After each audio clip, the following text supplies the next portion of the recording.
Ravi de vous retrouver pour ce nouveau numéro du Dessous des cartes. On commence par prendre la direction de Riyad, la capitale de l'Arabie Saoudite. Nous sommes en mai 2025 et Donald Trump est venu rendre visite à celui qu'il présente comme son ami, Mohammed Ben Salman, alias MBS.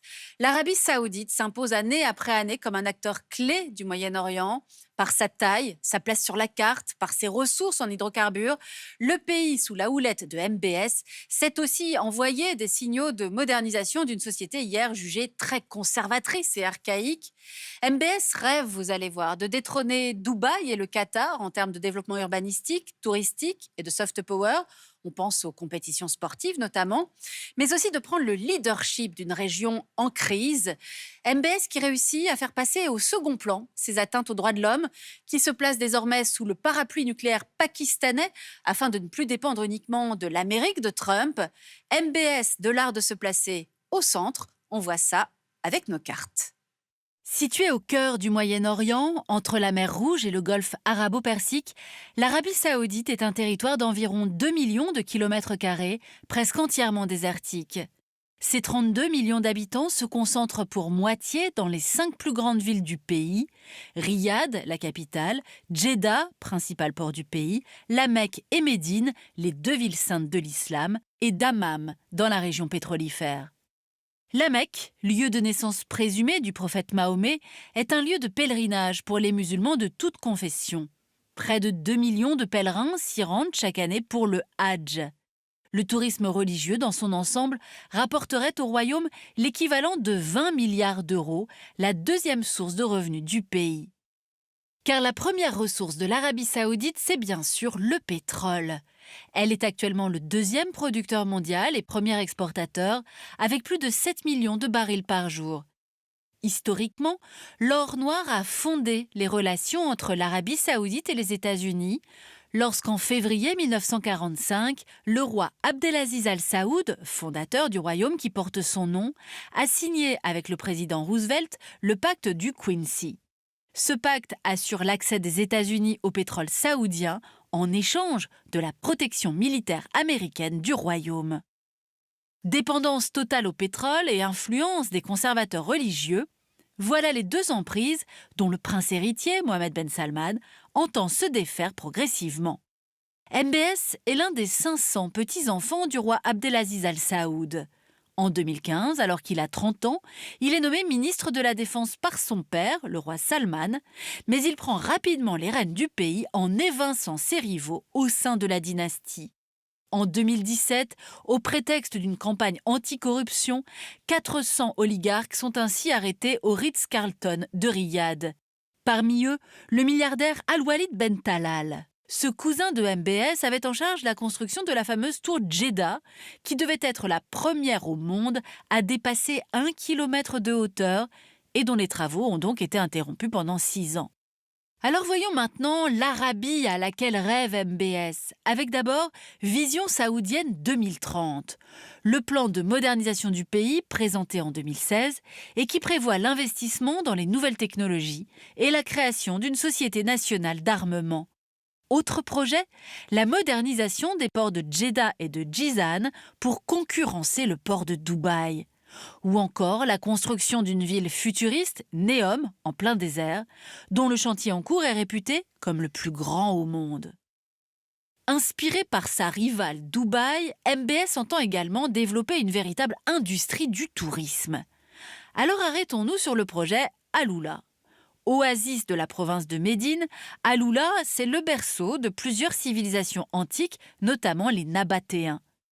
Des fouilles ont été menées par des équipes internationales d'archéologues et la construction d'hôtels et de transports doit transformer, d'ici 2035, ce territoire grand comme la Belgique en un gigantesque circuit de tourisme historique. Ouverture au tourisme donc, et aussi à la pop culture. À Riyad, le nouveau festival de musique Soundstorm tente de faire venir les plus grandes stars mondiales, une révolution dans ce pays où les concerts étaient encore interdits il y a 10 ans. Parallèlement, une soixantaine de cinémas ont ouvert dans le royaume, notamment à Riyad, alors que les projections étaient jusqu'alors prohibées. Enfin, avec un budget de 850 millions d'euros, l'Arabie saoudite développe son championnat de football en recrutant des stars des championnats européens.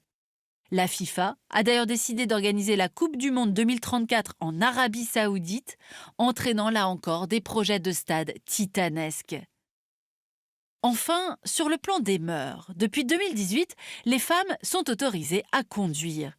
La ségrégation homme-femme dans les restaurants a été abolie et la police des mœurs mise en veilleuse. Il n'en demeure pas moins que des vagues d'arrestations visent à étouffer toute critique de la politique du régime, qu'il s'agisse de dignitaires religieux ou de militants de droits de l'homme.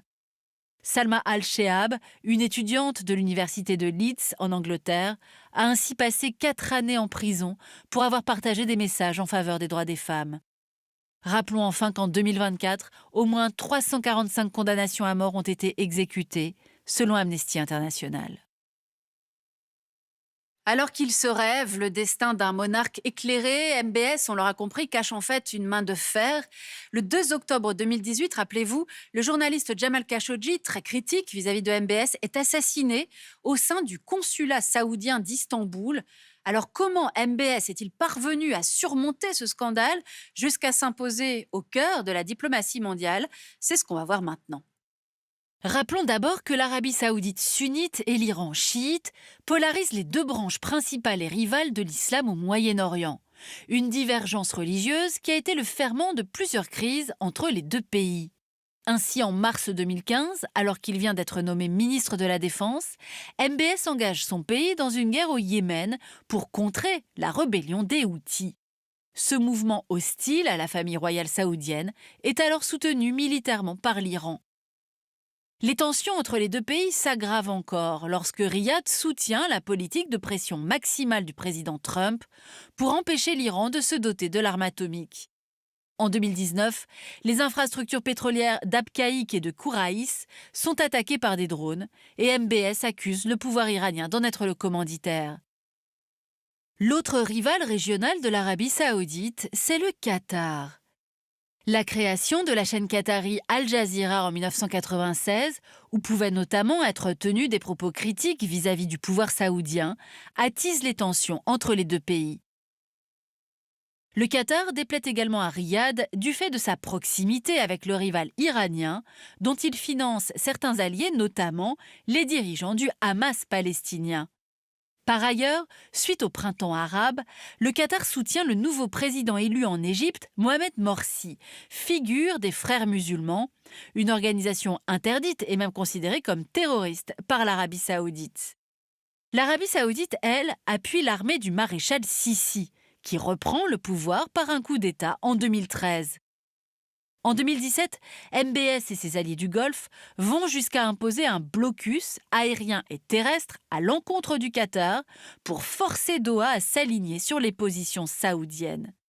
Mais cette stratégie échoue, notamment du fait de l'aide apportée par l'Iran et la Turquie au Qatar pour contourner ce blocus.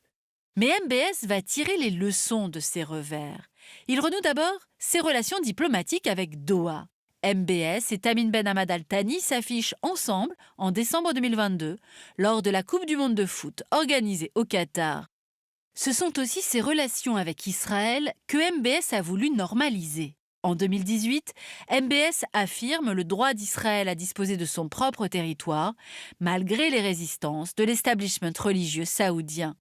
Et si le royaume saoudien n'est pas encore signataire des accords d'Abraham, qui visent à normaliser les relations entre Israël et les pays arabes en septembre 2020, l'Arabie saoudite a ouvert officiellement son espace aérien aux vols israéliens afin de faciliter les itinéraires vers les Émirats arabes unis. Les relations entre l'Arabie saoudite et les États-Unis sont elles aussi à la détente, depuis le retour au pouvoir de Donald Trump, plus proche de MBS que Joe Biden. À la surprise générale, en mai 2025, c'est depuis Riyad que le président américain annonce la levée des sanctions contre la Syrie. MBS s'affiche même comme l'entremetteur d'une première rencontre entre Donald Trump et le nouveau leader syrien, Ahmed al-Shara. Une série de pourparlers entre la Russie, l'Ukraine et les États-Unis a également été organisée en Arabie saoudite, du fait de la politique dite de neutralité positive du royaume saoudien. Mais c'est aussi avec la Chine que MBS a su nouer des relations diplomatiques et commerciales. Ce rapprochement a débuté en 2015 avec des investissements chinois massifs dans la construction d'oléoducs et de gazoducs. La Chine est désormais de loin le premier partenaire commercial de l'Arabie saoudite, avec 102 milliards de dollars échangés en 2024 contre 32 avec les États-Unis. Alors que l'Arabie saoudite importe des voitures et des téléphones chinois, elle exporte essentiellement de l'énergie. 18% du pétrole consommé par les Chinois vient d'Arabie saoudite. Enfin, le 10 mars 2023, c'est depuis Pékin que l'Arabie saoudite et l'Iran ont signé un accord de non-agression sous l'influence de Xi Jinping, attestant là aussi le rapprochement diplomatique de MBS avec la Chine. Voilà pour ce voyage dans l'Arabie saoudite de MBS qui a su placer son pays au centre. MBS qui a témoigné sa solidarité avec le rival qatari en septembre 2025 après la frappe israélienne contre des dirigeants du Hamas qui se trouvaient à Doha. Solidarité de toutes les monarchies du Golfe, soucieuses de leur sécurité et de leur souveraineté, et s'estimant trahies par l'allié américain qui n'a pas empêché la frappe israélienne. Au-delà, l'Arabie saoudite et les monarchies du Golfe vont devoir choisir de s'impliquer davantage ou non dans la région. Et pour aller plus loin, cet ouvrage de la chercheuse Fatia Dazieni, L'Arabie saoudite en 100 questions, dans la collection Texto.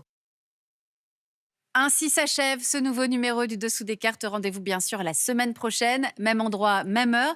Et d'ici là, n'oubliez pas, arte.tv et nos réseaux sociaux pour retrouver l'ensemble de nos vidéos. Et n'oubliez pas de vous abonner à notre newsletter. À bientôt.